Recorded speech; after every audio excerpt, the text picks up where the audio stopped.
दैनिक cinema presenting black crab. Movie के start में हमें दिखाया जाता है एक माँ और बेटी को। माँ का नाम कैरोलिन और बेटी का नाम वोंजा होता है। वो लोग कार में बैठे होते हैं और न्यूज़ चल रही होती है कि शहर में दंगे फसाद चल रहे हैं।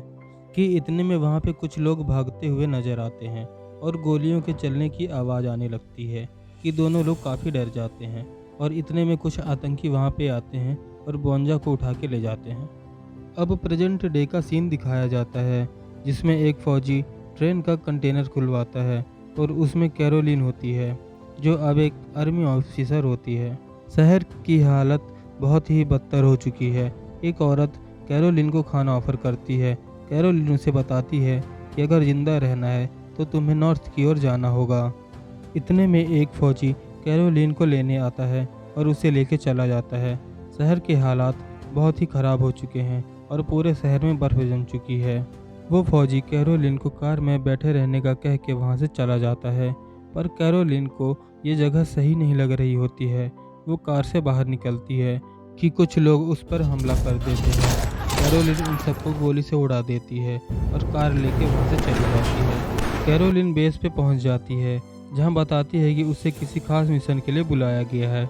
इन सब का लीडर एक मीटिंग रखता है जिसमें एक मिशन के लिए 5 लोगों को मीटिंग में बुलाया जाता है, पर लेफ्टिनेंट न्यूलैंड को कैरोलिन पहले ही छोड़ के आ चुकी होती है।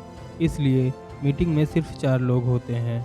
मीटिंग में उनका लीडर उन्हें बताता है कि दुश्मनों ने किसी प्रकार का वायरस यूज किया है जिस कारण देश में हर जगह बर्फ जम चुकी है और लोग मर रहे हैं। मिशन होता है कि बर्फ पे स्केटिंग करते हुए दूसरे बेस तक जाना है जहां उन्हें 2 कैप्सूल्स ले जाने होते हैं। इस मिशन का नाम ब्लैक क्रैब रखा जाता है। कैरोलिन कर्नल से इस मिशन को करने से मना कर देती है, तो कर्नल बोलता है तुम्हारी बेटी उस बेस पे है। मिशन कंप्लीट होने के बाद तुम आर्मी छोड़ सकती हो। और कैरोलिन अपनी बेटी की तस्वीर रख लेती है। वो काफ़ी खुश और इमोशनल हो जाती है ये जान के कि उसकी बेटी अभी भी जिंदा है। कैरोलिन सभी को इस मिशन पे चलने के लिए मना लेती है। एक कर्नल वहाँ पे आती है जो उन सभी के लिए बर्फ पे चलने वाला सामान लेके आती है। वही इस मिशन को लीड कर रही होती है। वो सब सो रहे होते हैं कि अचानक दुश्मन उनके बेस पे हमला कर देता है। वो सब बेस से बाहर निकलते हैं। उनका कैप्टन कैप्सूल लेके वहाँ पे आता है और साथ ही उनके ग्रुप का आखिरी मेंबर न्यूलैंड भी उनके साथ में होता है। वो सब मिशन पे निकल रहे होते हैं और उनका बेस तबाह हो रहा होता है और वो लोग बर्फ पे स्केटिंग करते हुए मिशन को शुरू करते हैं। अब मिशन पे 6 लोग निकलते हैं। सुबह हो जाती है और वो लोग रुक जाते हैं और किसी सेफ जगह पे छुपने के लिए कैप्टन बोलती है और कैरोलिन को मिशन आगे बढ़ाने के लिए बोलती है कि इतने में सतह की बर्फ टूटने लगती है और कैप्टन बर्फ के नीचे पानी में गिर जाती है और कैरोलिन बर्फ में कूद जाती है। कैप्टन तो मर चुकी होती है पर कैप्सूल इम्पोर्टेंट होता है तो वो कैप्सूल का बैग लेके साथ में आ जाती है। कैरोलिन को बहुत ज़्यादा ठंड लग रही होती है इसलिए वो लोग एक घर पे आके स्टे करते हैं। मलिक आग जलाता है ताकि कैरोलिन को गर्मी मिल सके। अब उनकी कैप्टन मर चुकी होती है इसलिए मिशन को लीड करने के लिए न्यूलैंड और कैरोलिन के बीच बहस हो जाती है और मलिक उन दोनों को समझाता है। कैरोलिन बाहर जाके देखती है कि करीमी वायरलेस पे किसी से बात कर रहा होता है कि इतने में दुश्मन का जहाज़ वहाँ पे आ जाता है। वो लोग वहाँ से भागते हुए बाहर निकलते हैं और पास में जाके छुप जाते हैं। और अब वो लोग वहाँ से बाहर निकलते हैं।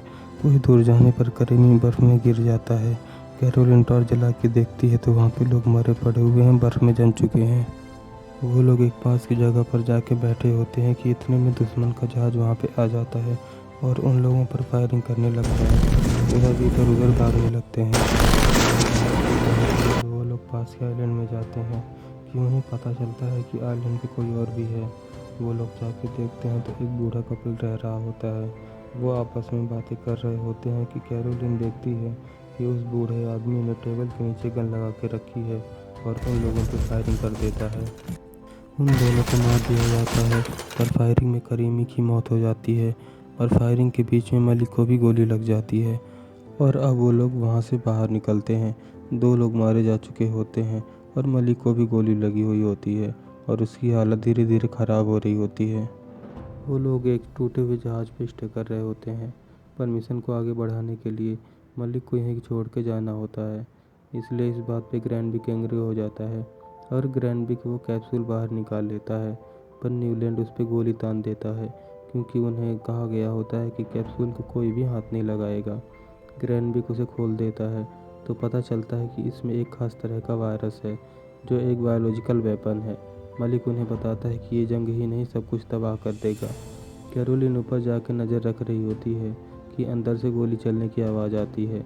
वह अंदर जाके देखती है तो मलिक ने खुद को गोली मार ली होती है और कैरोलिन अकेले ही कैप्सूल लेके आगे बढ़ जाती है। कुछ दूर आगे जाने पर बर्फ़ की सतह बहुत ही पतली होती है और कैरोलिन वहाँ पे गिर जाती है और वो डूबने लगती है।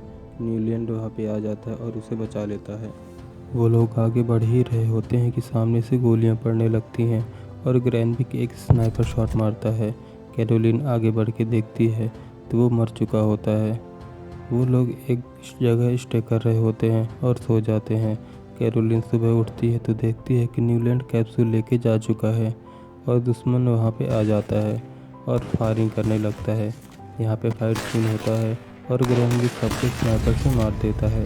पर एक सिपाही वहाँ पे आके कैरोलिन को गोली मार देता है और उसके हाथ से ग्रेनेड छूट जाता है जिससे ग्रैंडविक की मौत हो जाती है और कैरोलिन बच जाती है।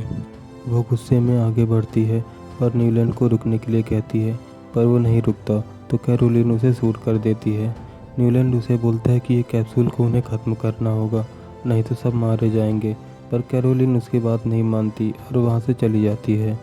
कैरोलिन को भी गोली लगी होती है और ठंड से उसकी हालत ख़राब हो रही होती है कि वो ब्लैकआउट होकर नीचे गिर जाती है कि इतने में बेस के कुछ लोग वहाँ पे आते हैं और कैरोलिन को वहाँ से ले जाते हैं। कैरोलिन को जब होश आता है तो वो हॉस्पिटल में होती है और उसकी हालत बहुत ही ज़्यादा ख़राब होती है। उसे बताया जाता है कि उसे कुछ लोग मिलना चाहते हैं। उसे ले जाया जाता है, वहाँ पे न्यूलैंड भी होता है। कैरोलिन को प्रमोट किया जाता है।